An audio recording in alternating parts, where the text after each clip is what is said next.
junior and senior class of Mount Madonna School, and we're really excited to interview you. But if there's anything you'd like to tell us before we start, the floor is open. No, would you like for me to make an opening statement? Just tell you who I am and what I do? That'd be helpful?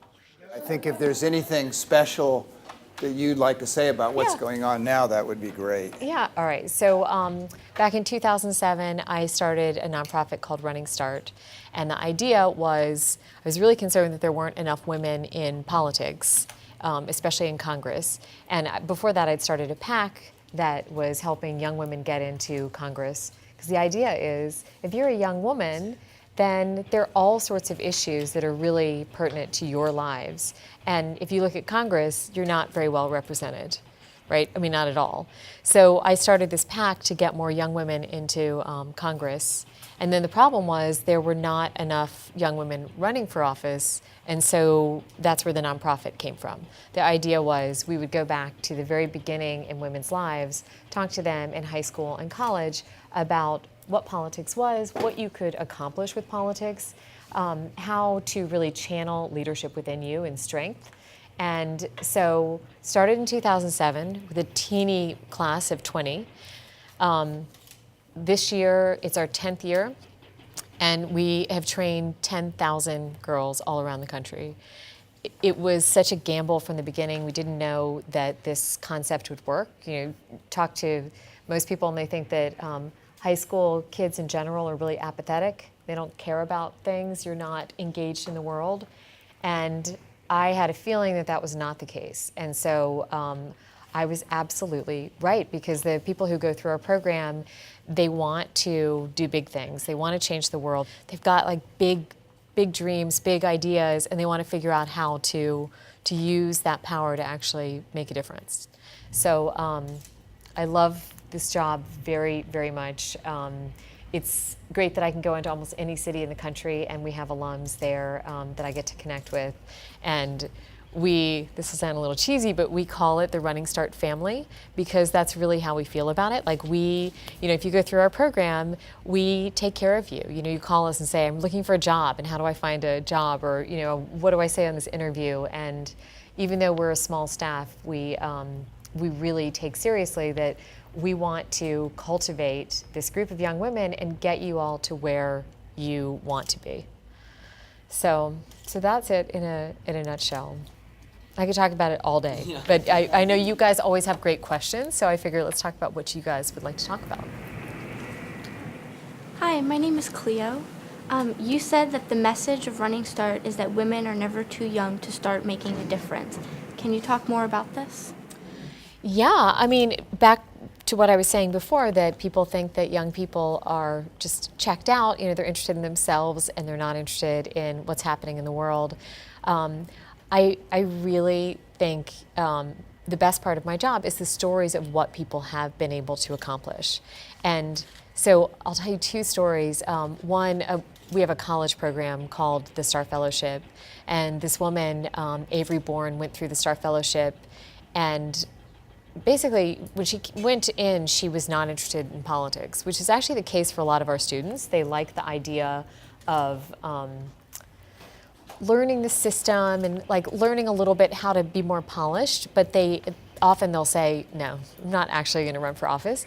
So Avery went through our program, and she almost immediately decided to try and get herself appointed to a state legislative position in Illinois. And she won, and it was kind of a crazy thing that she got this appointment, because everybody was 20 years older than she was. She was 23. 20 years or like 30 years, like much, much older, and it was almost all men running for this. And she did it, and now she's running. She actually now has to do an election for that seat, and we think that she's definitely going to win. So I love to see that. And then there's another young woman named Rana who went through our program like 2012, and she is a Muslim woman. She was very concerned about violence against Muslim women and just like general intimidation. And so she thought, well, what could I do to make women like me feel more powerful, strong, like less intimidated. And so she started a nonprofit called WISE, and she does self-defense training for Muslim women. And she pairs it, after she went through Running Start, she's like, well, I can't just teach them self-defense. So now she talks to them about how power in politics, how you can really make a difference on larger issues. So yeah, I mean, I have so many examples of young women doing amazing things. Hi, I'm Akio. What's the most important thing that you've learned in founding and developing Running Start? Oh, that's an interesting question. So I think the first thing is that I did not know what I was doing. And I think that if you talk to many people who've started businesses or nonprofits, they're really playing it by ear for many years. So I've now been around 10 years, which is like, it's such a turning point. I feel like there's so many organizations that don't last this long. And now I know so much more, you know? I mean, if I were to start it over, I kind of wish I could go back in time with what I know now. So I think that I have learned first that I have to take my own advice. So I'm always talking to people about, you know, you need to be bold, don't be afraid, you know, go for things that you want. Every single person you meet who's interesting, you should follow up and, you know, establish a connection with them, ask for what you want, all of these things. This 10 years has been such a learning process of realizing a lot of that stuff was the hardest stuff for me to do. So it's easy for me to tell somebody else to do it, and it took a while, but I've gotten a lot better at actually advocating for myself as much as I tell other people to do that. You're welcome. In a recent interview with Generation, you mentioned that you wish you had been less hesitant to ask for help in the founding of Running Start. What held you back, and in your work and today, do you see women struggling with the same fear of asking for assistance? Yeah, and I just want to, that's a really beautiful question, and I think that that strikes at the heart of so many issues based on women's empowerment and women's leadership. So I run a women's organization. I'm talking a lot about empowering girls and women because the reason that I focus on this and I don't have a boys organization is a lot of the things that hold women back are really different for men. And you know, some people like to say, well, women and men are basically the same. Like they're not really, but we're really not actually. And I think that that's the beauty of what we're doing at Running Start and with other women's empowerment organizations is saying the world is going to be a better place. Institutions will be much, much stronger if we have parity because men and women do think differently. We process problems differently, and it's getting that diversity of thought, which is so important to me. I think the asking for help, that issue of not feeling comfortable with saying, you know, I met you and I'd really like to connect with you because maybe I'd like to work with you. I think it really goes back to lack of confidence and the imposter syndrome. And I'll just tell you a cute, funny story is that I went to this event yesterday. It was this fabulous event at the Canadian Embassy. The women there were such powerhouses. I mean, I looked around just everywhere and I was like, oh my God, I can't believe, you know, that person's here. And it just was one of those things where I felt so incredibly humbled to be invited. And, but there was a part of me that felt like, what am I actually doing here? Like, why did they invite me? And maybe they're gonna realize that the stuff I do is actually not that cool and I won't get invited again. So I got home from work. I have twin 15-year-old sons. One of them was home. And he looked at me and he could tell that I wasn't, you know, in the greatest mood. And he's like, what's going on? And I said, you know, I had the craziest experience today. I got invited to this amazing thing and I sat with these amazing women, but I found myself thinking, why did they invite me? And my son did not miss a beat. He's like, Mom, that's called the imposter syndrome. And you're feeling like that. Everybody feels like that. And you know, you just need to barrel through and realize that it's not true. And so I have actually talked to men a lot about the imposter syndrome. Men certainly feel like imposters too. I mean, anybody male in the room want to own up to that? Really? Okay, well that's good.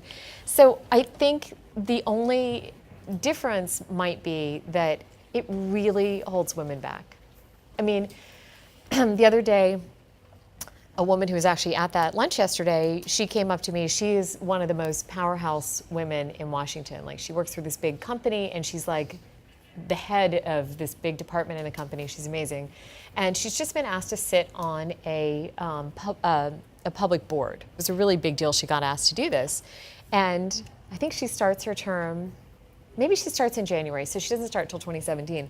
And I was congratulating her, and she's like, I'm so nervous about it, and I feel like I need to go sign up for business school classes to do a refresher on all the stuff. Like, she works for an accounting firm. She's like, I need to go back to school to prepare to sit on this board.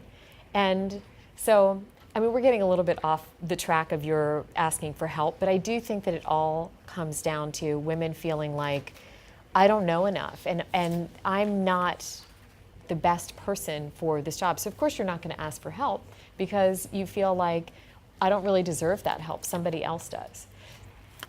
Getting back to your question, I try so hard to, when I have a thought like that, beat it down and say, okay, this is one of the things that for whatever reason people think, and it's not right.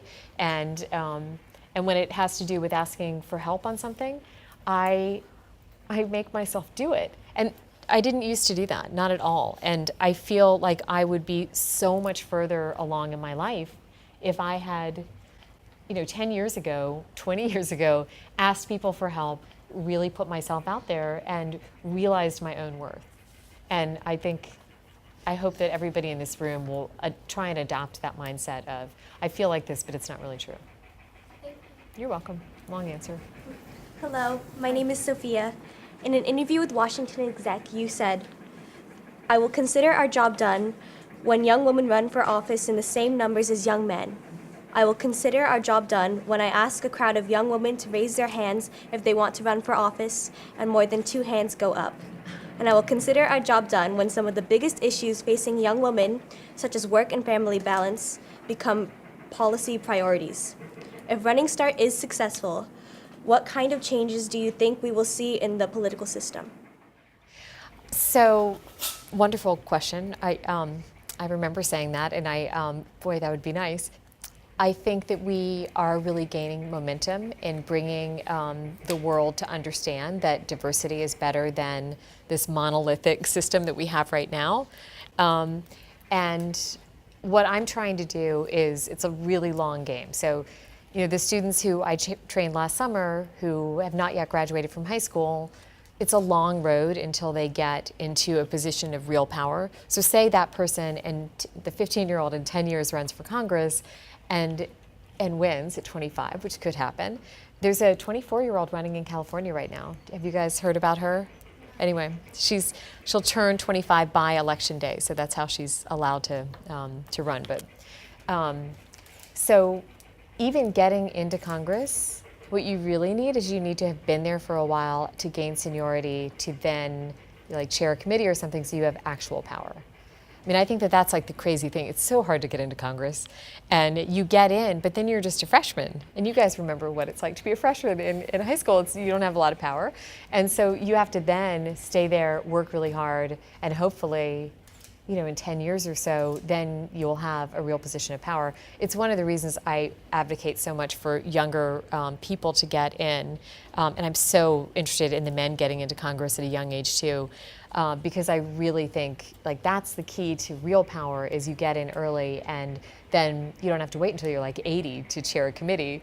You could chair a committee maybe at 45, and when you chair a committee, you have real power to get stuff done. Hi, I'm Max.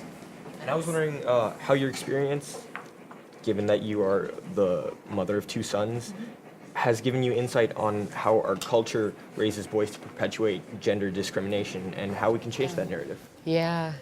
So I think my sons are going to be such great men. I really do. I mean, and I'm obviously biased, but I do think that the only way well, let me rephrase. I think that if men and women have better parity, not just in the workforce, but in their private lives, that everybody's happier.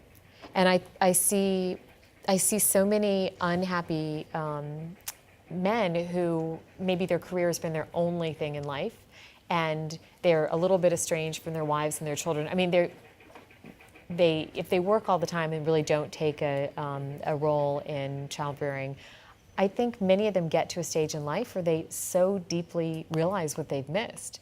And then women trying to do everything, trying to take care of everything in the house, take care of the children, and often work also. I mean, these are stereotypes, but this is a stereotype we see very, very frequently.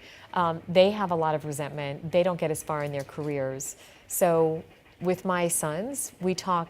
First of all, I mean, poor boys, they get immersed in this stuff. They go to like every Running Start event, but we do talk a lot about the fairness. Like, it's important that you realize you need to help me in the house. It's just the three of us in the house, and I'm like, we are equal in this, and you have to help out. And when you get married, you're going to cook and you're going to clean and you're going to do everything else. And but I think men of your generation are starting to realize that the traditional roles just don't work and they don't make anybody happy. I've always thought it would be great to start a men's program, a boys program, to talk about how to be good, happy, successful men and how to not fall into those stereotypes. But I don't know if I answered your question, but okay. Hello, my name is Julia.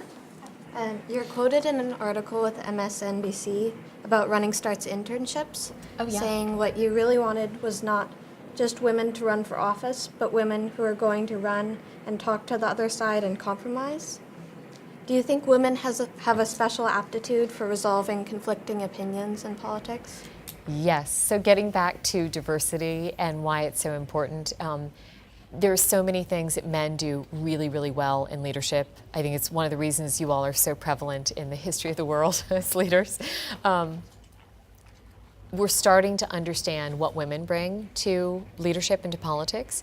And to me, this idea of being a collaborative thinker, of somebody who will look at a problem, not just black and white, but look at all the nuances and try and solve it. I mean, I think back to my husband trying to solve a problem. He would say, we don't have, I mean, this is a silly example, but like we're making a recipe and we don't have parsley or something. And he's like, oh, we can't do it. We're done. Like we've got to do something else. And then I would step in and say, well, wait a second, I think we can do this. We can find a way to do it. I think in the history of time, women have had to find creative solutions to problems because we're often the problem solvers in our lives. And I think that you look at business, you look at politics, that is where our real strength is being just so able to find creative solutions and work with people who think differently than we do and find common ground. So yeah, I mean, that's like the most hopeful thing about politics. And when we bring in students to our programs, the smallest program we do is the Star Fellowship. We have 7 students in that program. They live in a house on Capitol Hill together. And we have, they're very different. Like they come from different backgrounds, but they're politically really different. We had this one year where we had, one person had a pro-life poster up, their roommates, and then the other one had a pro-choice poster up. I think she probably bought the pro-choice poster in reaction to the other. And it was just, total butting of heads. And by the end, they were great friends and they were offering to help each other with their political campaigns. And so I really think a key to being a successful person is not being afraid to talk to people who are really different from you and try and find common ground. Because common ground it's so helpful. You're never going to be, maybe right now you guys are in a little bit of a bubble where at school or in your communities you feel like people really do think like you or they come from the same background. But if you're successful and you get out there on the world stage, you're surrounded by people who are so different from you. And that skill of being able to look at somebody and think, okay, wow, I never thought I'd be talking to this person, but what do we have in common? And how can we find that thing that's like a spark in both of us? Hi, my name is Caroline. Hi, Caroline. When we were preparing for this interview, we got into a discussion about the Yes All Women tweet and the vigilance women have to maintain on a daily basis. And I suddenly realized that men don't have this issue. We're living in two very different worlds. How do we bring these worlds together? And how do we bring awareness to men at a visceral level that we experience the world so differently? It is so incredibly true that we're not as safe, and we have to have this level of vigilance that men don't have to have. I have spoken to our students in the past about drinking, and I was in high school. Like, I remember what high school was like, and I remember, what college was like. There's a lot of alcohol, all the time available. I think that women have to be so incredibly vigilant to maintain control when you're in a situation where you might have something bad happen to you. And I think that I've been told, don't blame the victim. Don't say, oh, it's women's fault because they get drunk. And I'm definitely not saying that at all. But what I am saying is we have to protect ourselves in a way that, guys, you don't worry about being raped. You don't worry about, being attacked. You're stronger than we are. And I do think that raising awareness with your peers is a really good thing, but also, talking to the men around you and having them understand what it's like. I used to live in Charlottesville, Virginia, and there was this really beautiful nature trail that was near my house, but it was remote. And there were times I would do it and I wouldn't pass a single person. And it killed me that I was always I probably shouldn't have done it, right? I did it during the day, but I was always looking over my shoulder thinking, just like really acutely aware of my surroundings. And I wish we didn't have to feel that way. Hi, I'm Miles. Hey, Miles. In an interview with No Country for Young and Old Women, you spoke about your visit to Sri Lanka and the Maldives to speak to students about leadership. Yeah. You said, I could see the girls in the audience light up when I walked in. They were so excited to hear a woman talking about leadership. Many came up to me afterwards and said that while the boys are pushed to be leaders, there are few role models for them to follow. Yeah. Can you speak to us about the responsibility of being a role model for so many young girls? Oh, wow, that's such a nice question. First, that was the most fun trip I ever took, because a lot of these women, nobody ever talked to them about women in power or women's leadership, and they did light up. They're like, you're kidding me, like we could do this? And but it's really cool to see the stuff that they're doing, because they really have stepped up and done things that maybe they wouldn't have done. So that's an interesting question, though. I mean, because I think I do have this army of young women, and I want to make sure that my life is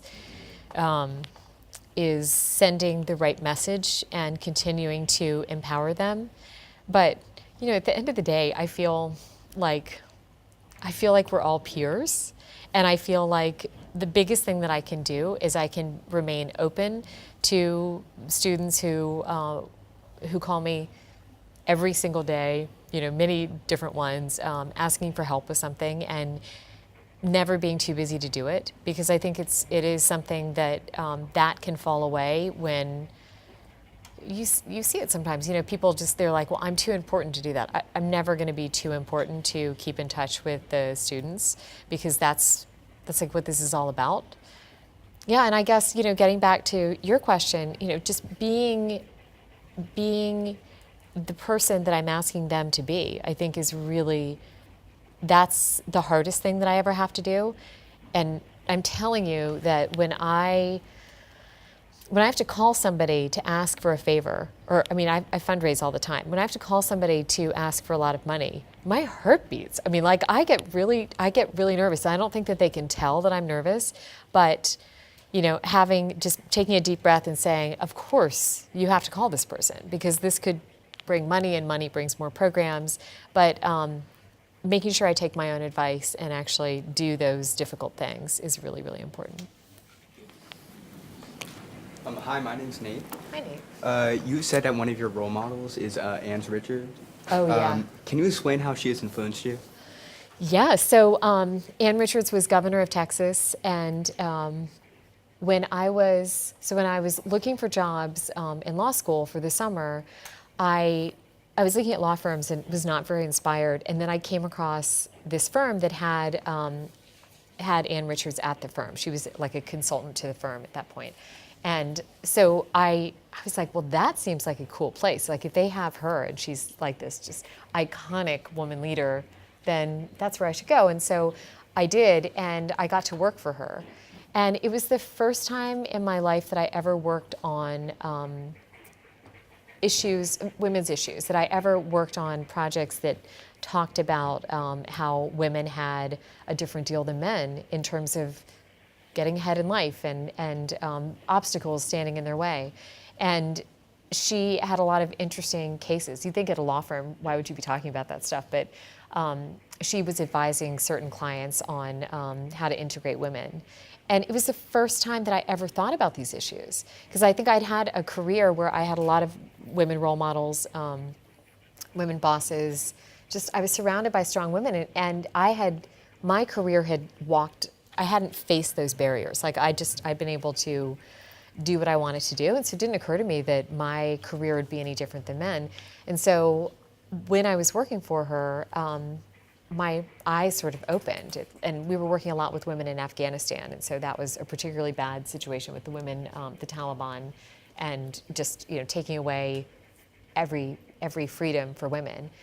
And at the same time that I was working for her, I got pregnant with my boys, and that was the second. So she was the first eye-opening, and then being a pregnant woman at a law firm, that'll open your eyes. Like that was very eye-opening, because I saw that I was treated so differently, and my choices were going to be so much different than the men. So, yeah, I love her. You guys should look her up. She's amazing, and her daughter is Cecile Richards, who runs Planned Parenthood. So, Thank you. yeah, you're welcome. Hello, my name is Elise, and since you began Running Start, have you observed a significant societal change in the attitudes of young women in politics? And as this mindset has begun to shift, has the mission of Running Start evolved at all?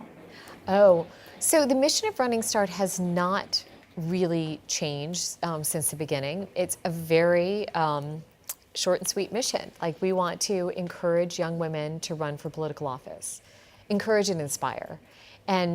But yes, the landscape has totally changed. You're asking about like whether young women's attitudes have changed about politics? Yeah.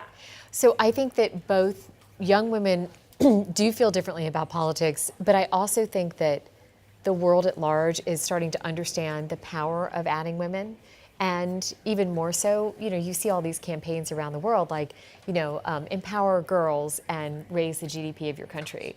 So I think it's that combination. We had Hillary Clinton run for president. We saw a lot of women get into office. I mean, so in '92 we had that big influx, but over the past few, the lifespan of Running Start, the 10 years, we've seen many, many more young women run. I'd like to think it was us, and it's definitely not, because our girls are not old enough to be running for Congress yet, but our young women. But I do think that there is more comfort with young women running. So Elise Stefanik is a young congresswoman from New York State. She's the youngest woman ever elected. She was saying, people asked her in an interview, what did you say when you knocked on a door and somebody's like, oh, you look like my granddaughter, because that is something that a lot of young women running will hear. And she said, instead of trying to say, well, I'm actually very experienced and I have this, that, and the other, she turned it around and she said, yes, absolutely, I am very, very young, and that's what you want in this seat. You need new ideas, you need a fresh perspective, and that people are starting to get that. I mean, I actually think it's kind of interesting that Bernie Sanders, who's not a young woman, is inspiring so many people with this idea of, I'm going to look at politics in a totally different way. I love that. Because I think that we are at that point where we're thinking politics as usual doesn't work, and so let's bring in some new blood. Hello, my name is Isaac. Hey, hi. So you've kind of gone over this a little bit already, but having been involved in Running Start for a decade, do you see a parallel between the maturation of the organization and your own growth? Yes, I do. I think that I've learned so much about myself and about how to succeed, not just in a business, but in this crazy Washington competitive world and what is needed. I think I'm always going to be learning and growing because it is so high level. Like the what's expected of you to really succeed in this world is, in this world, I mean this Washington political world, you have to just be really on your toes. And so I make sure I read the paper cover to cover every day and listen to NPR and read every book that comes out on my issue. And I just think that if I ever stop learning, then Running Start will go away. Like, I have to continually improve myself and make sure that I stay up on everything, and that I'm always meeting new people, bringing in new people to get involved in Running Start. And the other thing is that there's never been a year where we haven't radically changed programming. So we always have the same programs. We have the high school program, we have 2 college programs, we've got the internship, but how we do those, it really is responding to what we learned the previous year. So this year for all of our programs, we're implementing a mentorship program because we saw that there was a real need. So older women were telling me, how do I get more involved? And younger women were saying, we want something that's formal. So we're starting that program. And then with the high school program, the idea of adding that life day, that's a new thing. So I think that I have seen some organizations get really stale because they do the same thing and they're like, well, this works, and so we're going to do it this way. And I, A, would be bored to death, and I could not do that. And but B, I think it's what makes us exciting is that we are always different, and we're always like trying to figure out, well, how could we do this better? And the nonprofit world is very competitive too, and so you want to always have people feel like you're on the cutting edge. And somebody gave me a compliment the other day that was like the greatest thing I'd ever heard. They said, they may not have meant it as a compliment, but they said, you really have startup mentality. You know, even though you've been around for 10 years, you operate like a startup. And to me, I think that that's great. It just means like we're honing and refining all the time. So hopefully we'll be around in 20 years, 30 years. We'll see. Lily. Hi, Lily. You talked about some girls before, but would you mind sharing a story with us about some of the young women in WUFPAC who have inspired you? All right, well, let me just think about, so WUFPAC was a little further back, but I feel like there might be a good juicy story. Well, let me tell you a Running Start girl first. So last night I had dinner with this young woman named Queen Star Akrong, and she went through our Start Fellowship program 2 years ago probably. And she is the perfect example of what I want to create. So she's from Ghana. When I first met her, actually in this room, she introduced herself and she said, and I am going to be the first woman president of Ghana. And that's like her soundbite. I mean, she uses that wherever she goes, and I love it. So in this program, we put women in internships on Capitol Hill where they work for female members, and then we do a seminar for them on Fridays, like talking about politics and life and how to get ahead and skills and things like that. And Queen Star did great in the program. She went and she did a second fellowship after that one of our board members, she made a connection with a board member, and the board member said, hey, I could help you get into this other fellowship. So she got into that fellowship. And then she connected with another person she'd met through Running Start and got the job that she's in right now. She goes to every single event that we do. If there's ever anything Running Start going on in DC, she's there. She gets everybody's card and she follows up with them. And I had this old friend of mine call me the other day and she's like, I want to talk to you about Queen Star. I'm like, how do you know Queen Star? And she had met her at some networking reception, and Queen keeps in touch with everybody and makes sure that she is she's front of mind if they're thinking about a job, if they have a cool ticket to something. So she is all over town. I mean, I've seen her 5 times in the last month at these really high level events, and she's 23, but she works it. And so she's doing really well. I'm actually, I'm recommending her for a job today because she might change jobs. I want people to stay close to us and for us to help get them in those rooms of power, because that's where you meet the people who can really help you. And so a really short WUFPAC story. Okay, well, so one from a few years ago is this young woman named Crystal Ball who was, she ran for Congress in Virginia, actually in a district that my grandparents lived in. So I actually got to campaign for her back in the day, which was really fun. And she was 27 and she had a 2-year-old daughter.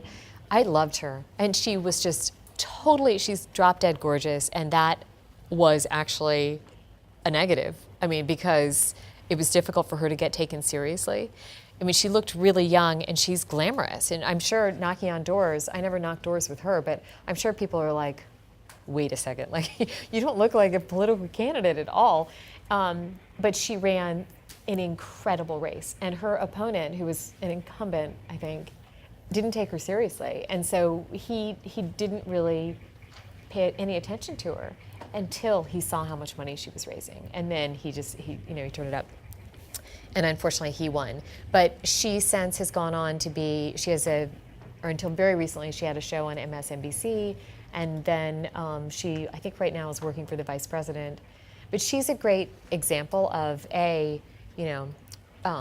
run for office even if you're a long shot, and how lovely to be underestimated, because you can get so far sometimes when people don't even think you're a threat.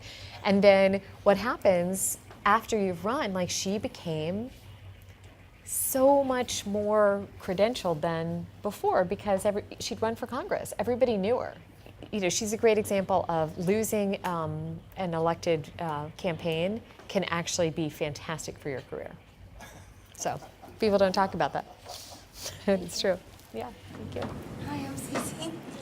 Can you talk more about the importance of being open-minded and understanding other people's points of view?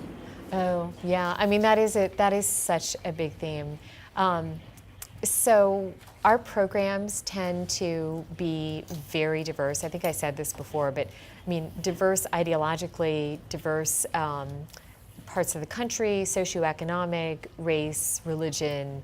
If there is a type of diversity, we have that type of diversity in the program. And it can actually be a difficult thing, especially when we bring in 60 high school students who are so different, trying to figure out how to make them a cohesive group. It can be really, really hard. But I think that it is by far the most important thing that we ever do. And this year, actually for the first time, on the very first evening of the program, we're bringing in this woman from Baltimore who is going to talk directly about differences and about who you are, where you're born, and the color of your skin, your socioeconomic level, et cetera, how it affects your life. And she has created a monopoly board, and everybody's giving characters. Like, you're the black man, you're the Hispanic woman, you're the older, I don't know what the different characters are, and you basically play Monopoly and realize, the black men go to prison much, much more, right? I mean, it sounds like, right, but it's actually obviously the total truth, and she wants people to realize how it's very difficult to get ahead and to win the game if you have so many things that are holding you back. I think that that'll be an interesting experiment to try with this group to see if it does make them bond quicker. I think it's kind of fascinating. They're there from Sunday night until Saturday midday. But they're living together, and we room them with somebody just totally random, obviously. And in the beginning, we do get calls like, I cannot room with this person. Are you kidding? Like, they don't say it, but they're basically thinking, I don't have anything in common with this person. I don't know where she's coming from, and I want to switch. So we never let them switch. And by the end, starting 2 years ago, one of our interns said during graduation, a really interesting exercise might be to have the roommates stand up together and talk about what they admire about their roommate.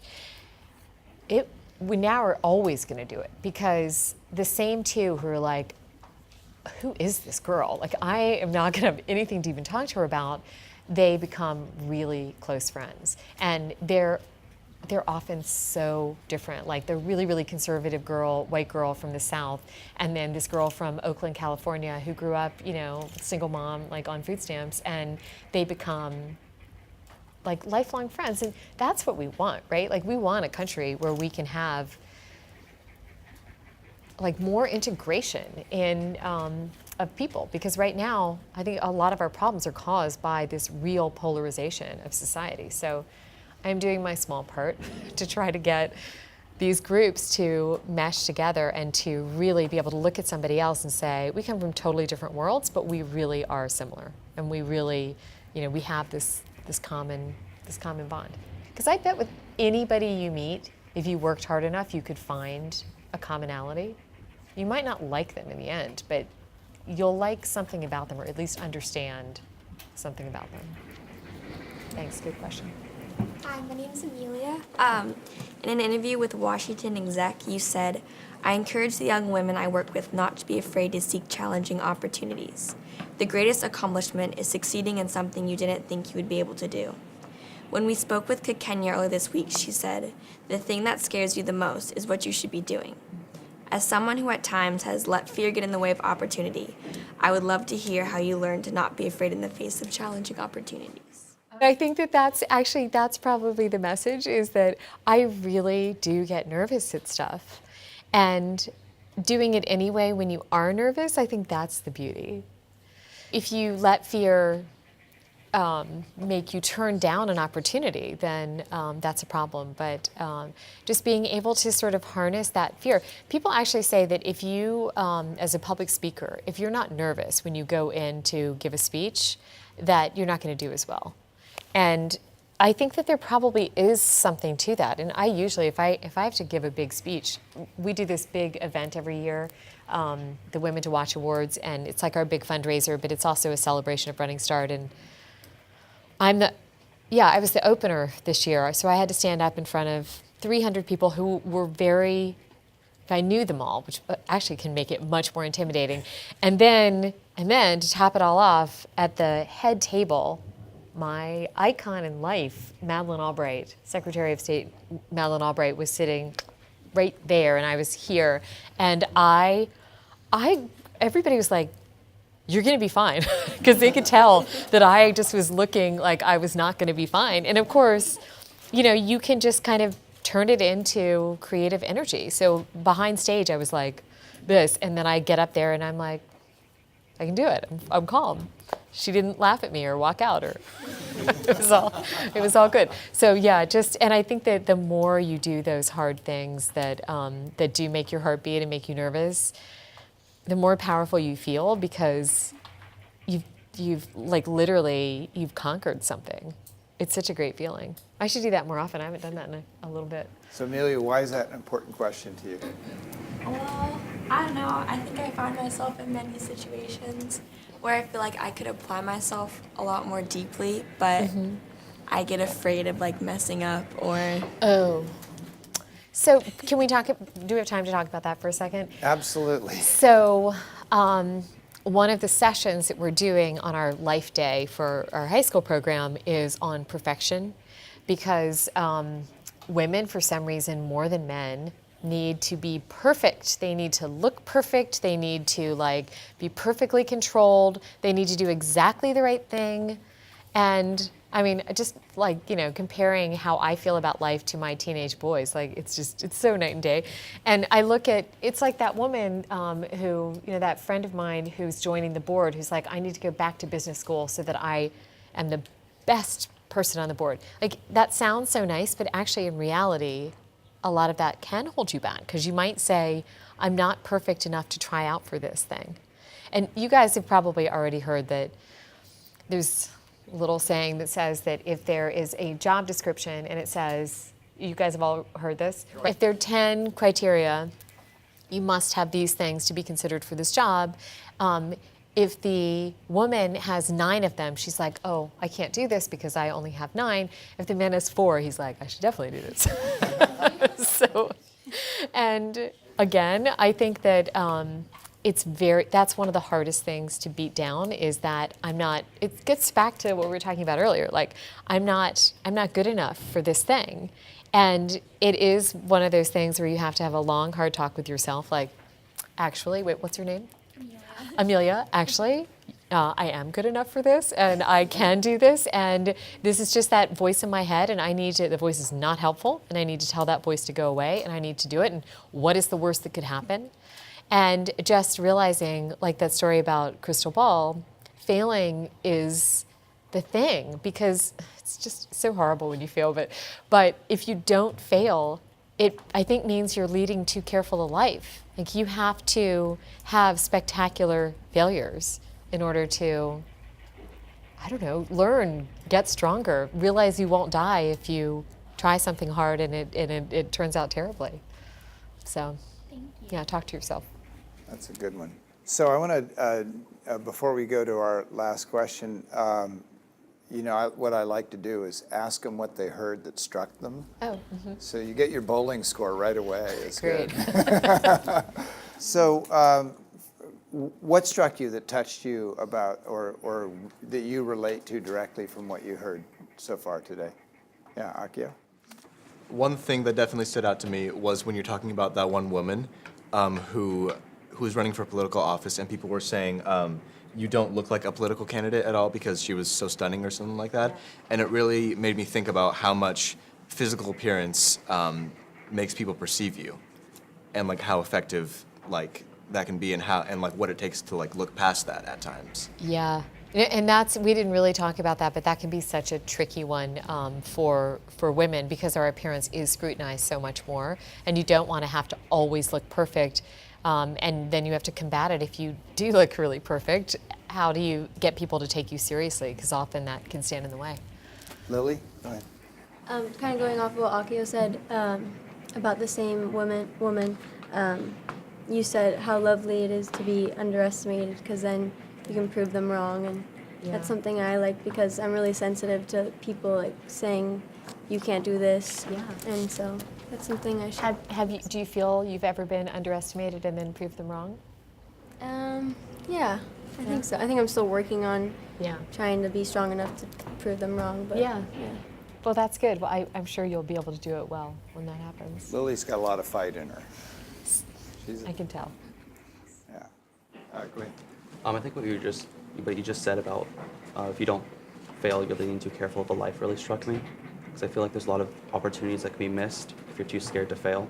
And if you don't fail, you can't really learn in a way. Yeah.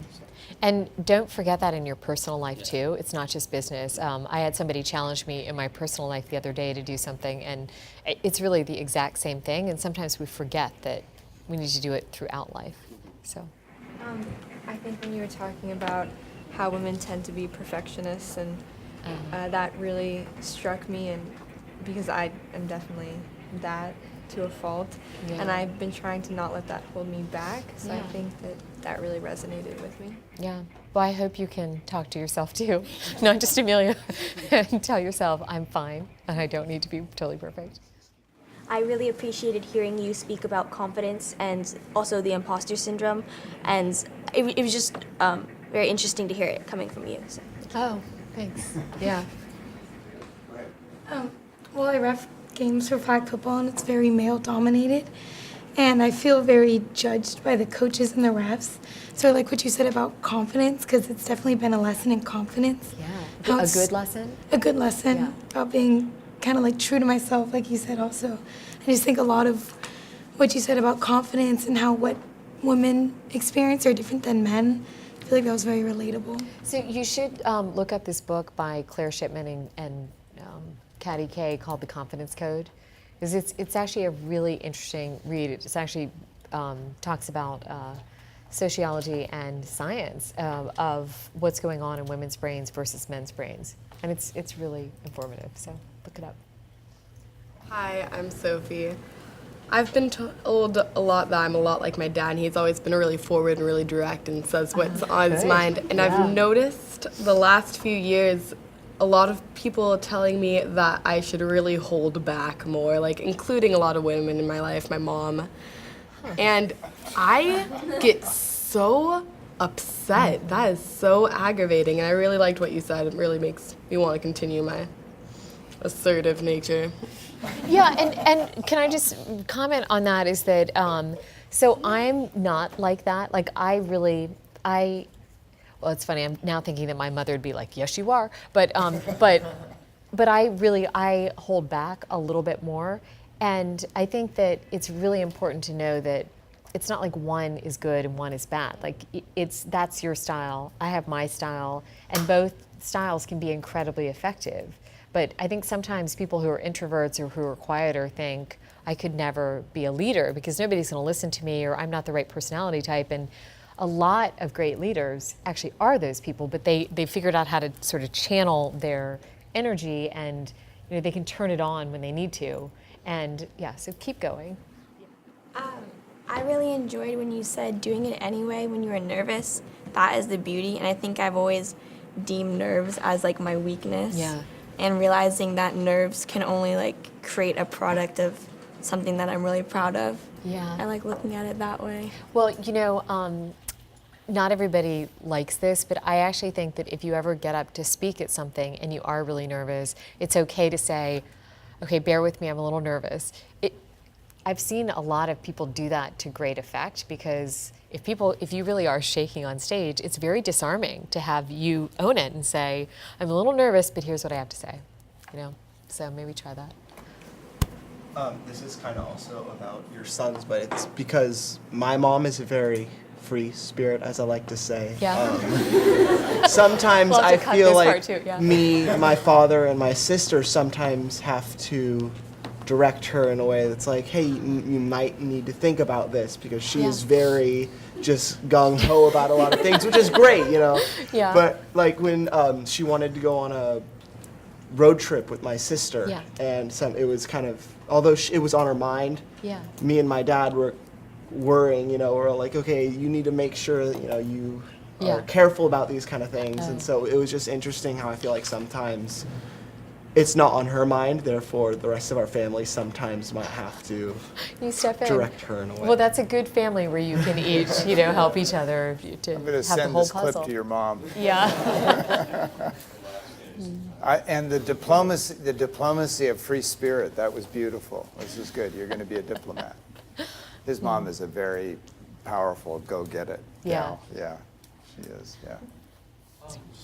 Yeah. I really liked what you said about self-defense. I find it very strange that our culture doesn't hold being in command of yourself and your body and your physical surroundings as more important than we do. Yeah. And like the idea that you get maybe 1 week every year or every other year in high school for self-defense classes. I think so too. I mean, it's all about power. The more power that we can give each other, the better. Yeah, I agree. Well, I really appreciated what you said about the more you do that scares you, the more powerful you feel.